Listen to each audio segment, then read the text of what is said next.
नीमच में शिशु मृत्यु दर घटाने के लिए डायरिया सह दस्तक अभियान 22 जुलाई से शुरू। नीमच जिले में शिशु मृत्यु दर को कम करने के लिए डायरिया सह दस्तक अभियान 22 जुलाई से शुरू होकर 16 सितंबर तक कुल 45 दिनों तक चलेगा। जिला स्वास्थ्य विभाग ने आज आयुष भवन में आयोजित एक प्रेस वार्ता में जानकारी दी, जिसमें बताया गया है कि नीमच में वर्तमान में शिशु मृत्यु दर के मामले में पूरे प्रदेश में पहले स्थान पर है। इस अभियान का मुख्य लक्ष्य इस दर को कम करना है, जिसके लिए साल में 2 बार ऐसे अभियान चलाए जाते हैं। यह अभियान विशेष रूप से 0 से 5 वर्ष तक के बच्चों पर केंद्रित होगा, क्योंकि इस आयु वर्ग में बीमारियां जल्दी आती है। अभियान के तहत कुल 72,000 बच्चों की जाँच करने का लक्ष्य रखा गया है। मंगलवार और शनिवार को आंगनबाड़ी केंद्रों पर बच्चों को बुलाकर उनकी जाँच की जाएगी और डायरिया सहित अन्य बीमारियों से ग्रसित पाए जाने वाले बच्चों का तत्काल उपचार और टीकाकरण किया जाएगा।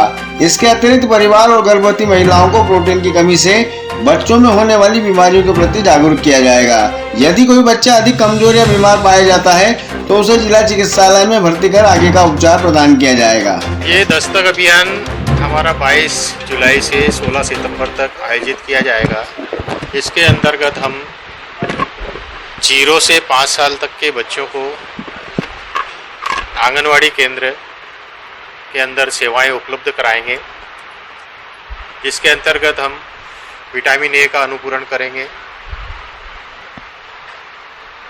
आयरन हीमोग्लोबिन की जांच करेंगे, आयरन की साइरप उपलब्ध कराएंगे एवं अन्य कुपोषण से संबंधित जांच करेंगे और रिफरल सेवाएं उपलब्ध कराएंगे एवं अन्य अगर कोई बीमारी पाई जाती है तो उसका निदान करने का प्रयास करेंगे और अगर उक्त आंगनवाड़ी केंद्र में उसका निदान नहीं हो सकता है तो या आरोग्य केंद्र में उसका निदान नहीं हो सकता है तो उसको 108 के माध्यम से रेफरल सेवाएं प्रदान करेंगे। विशेष रूप से आपने सामुदायिक प्रबंधन की बात कही है डायरिया को लेकर।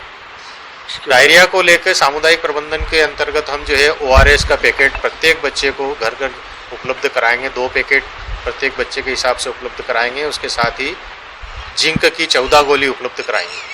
सर, इस अभियान में मेन पैरामीटर क्या रहेंगे, किन किन पैरामीटर पर आप लोग काम करेंगे और किस तरीके से कुपोषण जो उसको कम करने का और एक टारगेट्स रहेंगे आपके?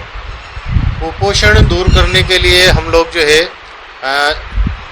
आंगनवाड़ी के अंदर पूरक पोषण आहार जो है वो उपलब्ध कराएंगे। सुपोषण कैंप लगाए जाएंगे उसी के साथ साथ, और जो बच्चे कुपोषित हैं उनको NRC में भर्ती कराएंगे। डायरिया के लक्षण क्या क्या होते हैं सर? डायरिया के लक्षण जो है वो बच्चा लेथार्जिक रहता है, उसके साथ ही वो कमज़ोर हो जाता है और उसकी चमड़ी अगर ऊपर थोड़ा सा खींचने पर वो धीरे धीरे जाती है तो वो डायरिया का और उसको 3 से ज़्यादा अगर दस्त होती है तो उसको डायरिया का पेशेंट हम मानते हैं। इन बीमारियों से बचने के लिए क्या आम लोगों से अपील करेंगे, क्या प्रिकॉशन माताओं को रखना चाहिए ताकि ऐसे बच्चे जो किस एज में माताओं से हम यही निवेदन करेंगे कि जो घर में साफ सफाई रखें, खाना बनाने से पहले और टॉयलेट जाने के बाद जो है साबुन से अच्छे हाथ धोएं और सब्जियों को साफ सफाई से गर्म पानी से साफ करें।